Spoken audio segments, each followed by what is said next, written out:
Hello students, today we are going to discuss about ratio and proportion.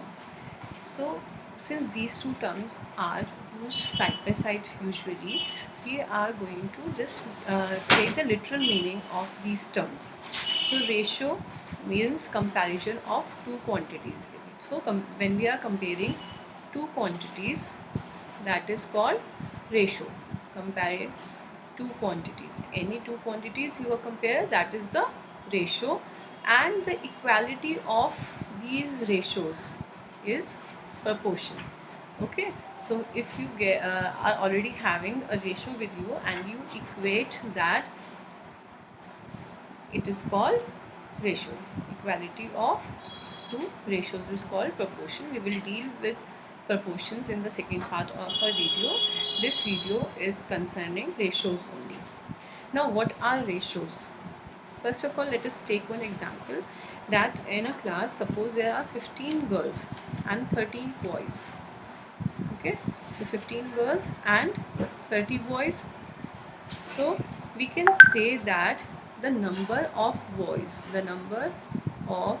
boys is twice the number of girls.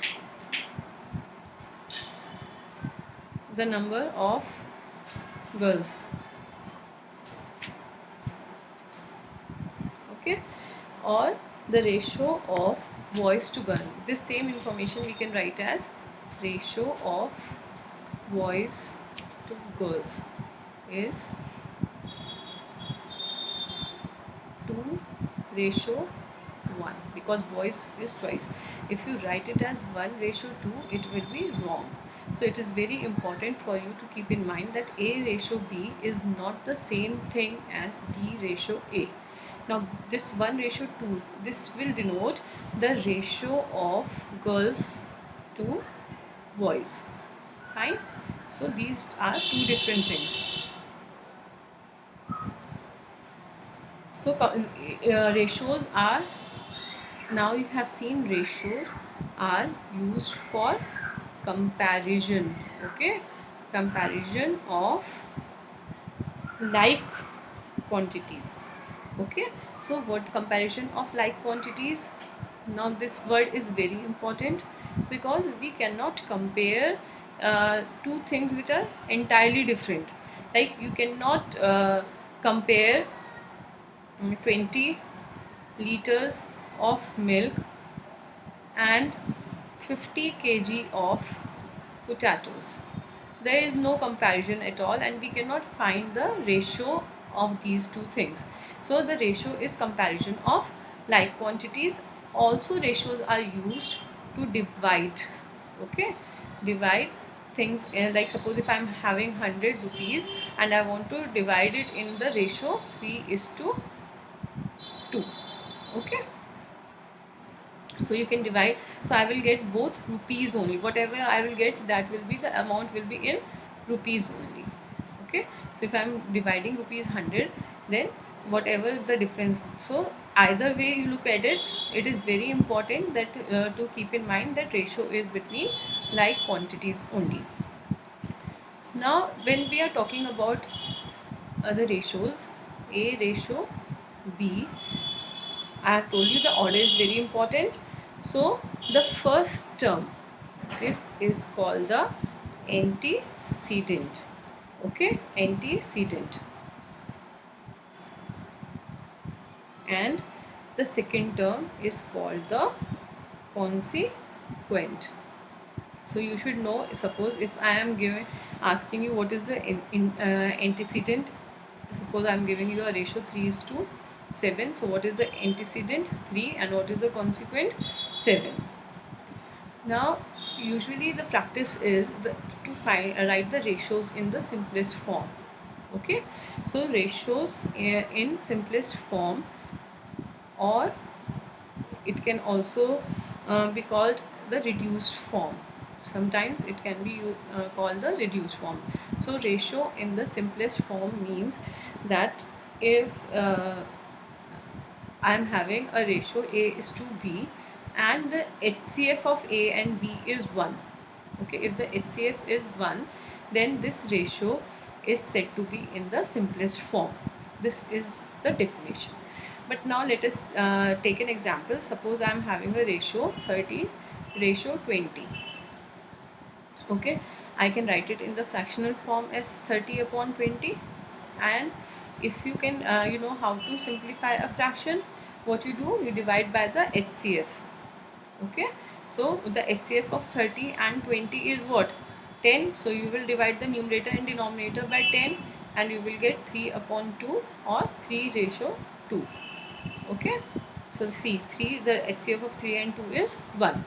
So to convert a given ratio in the simplest form, you divide both the terms. Okay, you can write both the terms by the HCF and get the reduced form or the simplest form. Now we come to the important concept, very interesting concept of equivalent ratios. Now see, ratios are uh, very much related to fractions. See, when I have explained to you about the simplest ratio, it is having an analogy with simplest fraction. Similarly, equivalent ratio, if you know how to find out equivalent fractions, then it is very easy for you. Now suppose I am having 3 ratio 5 and I want to find the equivalent ratio of this. Okay,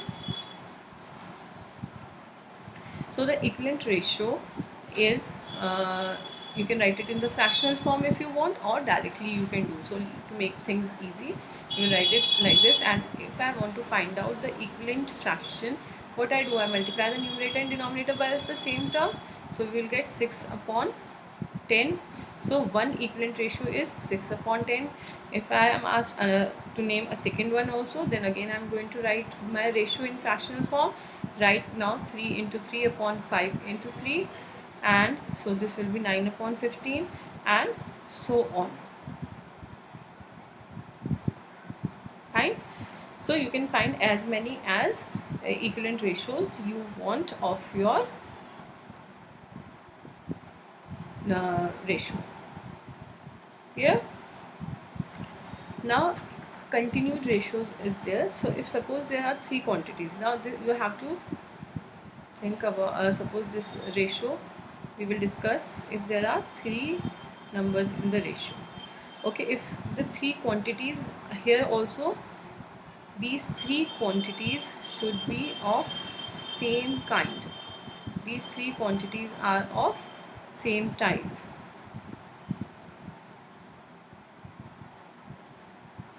So similarly we can have as many ratios you want, A, B, C, D. So we can compare, keep on comparing. And in these ratios also we can find the simplest form. Suppose I am having 20 ratio 10 ratio 30. I can express it in the simplest form by dividing by 10. So 2 ratio 10 2 ratio 1 ratio 3. Okay, so 2 we have divided by 10. So 2 ratio 1, 10 divided by 10 is 1 and 30 divided by, so this is the simplest form.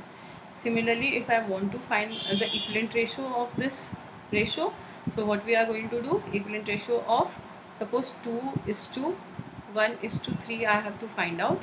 So I can multiply each term by the same number. I can pick any random number, multiply each term of the ratio by that number. Okay, so see, I have first term, second term, third term, all are multiplied by the same number 2. So 4 ratio 2 ratio 6. Okay, this is all for today and goodbye.